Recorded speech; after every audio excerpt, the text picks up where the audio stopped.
ছাত্র জনতার অভ্যুত্থানের প্রেক্ষাপটে স্কুলের পাঠ্য বইগুলোতে নতুন দেশ গড়ার একটা প্রত্যয় প্রতিফলিত হওয়া তো অবশ্যই দরকার। কিন্তু আগামী শিক্ষাবর্ষে স্কুলের ছেলেমেয়েদের হাতে নতুন বই তুলে দেওয়ার বাধ্যবাধকতার কারণে মাত্র 2-3 সপ্তাহের মধ্যে পাঠ্যপুস্তকের পরিমার্জন করতে হয়েছে।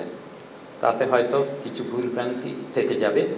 আশা করি সকল মহলে এবং শিক্ষাবিদদের পরামর্শে শিক্ষাক্রমের ধারাবাহিকতা রক্ষা করে পরবর্তীতে আরও সংস্কার সম্ভব হবে এবং সেটার দরকারও আছে। এছাড়া সার্বিক শিক্ষা ব্যবস্থাকে উন্নত ও যুগোপযোগী করার জন্য স্বল্পমেয়াদী এবং দীর্ঘমেয়াদী কী কী ব্যবস্থা নেওয়া যায়, কী কী সংস্কার করা যায়, সেজন্য আমি সকল বিশেষজ্ঞ এবং সকল মতামতের সকল আদর্শিক চিন্তাবিদদের কে আহ্বান করছি, তারা এই বিষয়ে চিন্তা করবেন এবং প্রয়োজনে আমরা একটি সংস্কার কমিটি গঠনের চেষ্টা করব। শিক্ষা কমিশন একটা অনেক বড় জিনিস। আগে যদি শিক্ষার প্রাথমিক সংস্কারটাই না করতে পারি, কিছু দিক নির্দেশনা না দিতে পারি, শিক্ষা কমিশন তো জাতীয় দর্শন,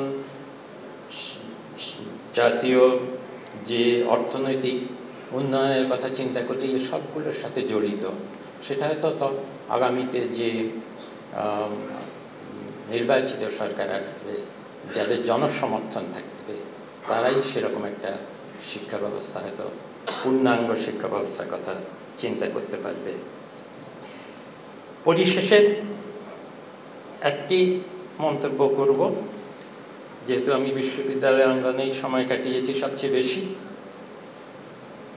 বিশ্ববিদ্যালয়ের শিক্ষার পরিবেশ নিয়ে, এটাই আমার সবচেয়ে পরিচিত শিক্ষাঙ্গন। আজকাল ছাত্র এবং শিক্ষক রাজনীতি নিয়ে অনেক বিতর্ক হচ্ছে, অনেক কথা হচ্ছে। একটা সমস্যা হলো যে এখনকার তরুণ প্রজন্ম ছাত্র রাজনীতির নামে চরম অপরাজনীতি, দুর্বৃত্তায়ন এবং দখলদারির ছাত্র রাজনীতির সঙ্গেই শুধু পরিচিত। ছাত্র জীবনে আমিও রাজনীতি করেছি। আমার বিশ্ববিদ্যালয়ের ছাত্র জীবনে 60-এর দশকের শেষের দিকে বিশ্বব্যাপী তরুণ সমাজের একটা নবজাগরণ হয়েছিল। তখনকার সমাজের বিশ্বব্যাপী অর্থনৈতিক রাজনৈতিক ব্যবস্থার যত অব্যবস্থা, সেটার বিরুদ্ধে আমেরিকার যুক্তরাষ্ট্রের ক্যাম্পাসগুলোতে ছাত্রদের আন্দোলনের মুখেই কিন্তু যুক্তরাষ্ট্র তার অন্যায্য ভিয়েতনাম যুদ্ধ বন্ধ করতে বাধ্য হয়। আমরাও ঢাকাতে বসে তখনকার দিনে যুক্তরাষ্ট্র বিরোধী ভিয়েতনাম যুদ্ধের বন্ধ সেই স্লোগান দিয়ে রাস্তায় বেরোতাম।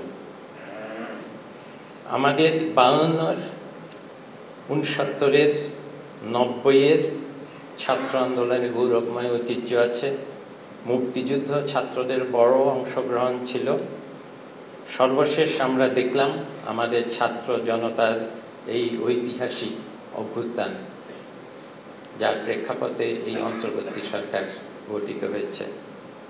তবে মনে রাখতে হবে, বিশ্ববিদ্যালয়ের মূল কাজ বিশ্বমানের উচ্চশিক্ষা ও গবেষণা এবং সেই সঙ্গে মুক্ত চিন্তা ও বুদ্ধিবৃত্তিক চর্চার স্বাধীনতা। রাষ্ট্রবিজ্ঞানের সংজ্ঞায় শিক্ষার্থীরা ভোটার হিসাবে অবশ্যই রাজনীতির অংশ, কিন্তু যে কোনো বিশ্বমানের বিশ্ববিদ্যালয়ে শিক্ষক শিক্ষার্থীদের একটা আচরণবিধি নির্ধারিত থাকে।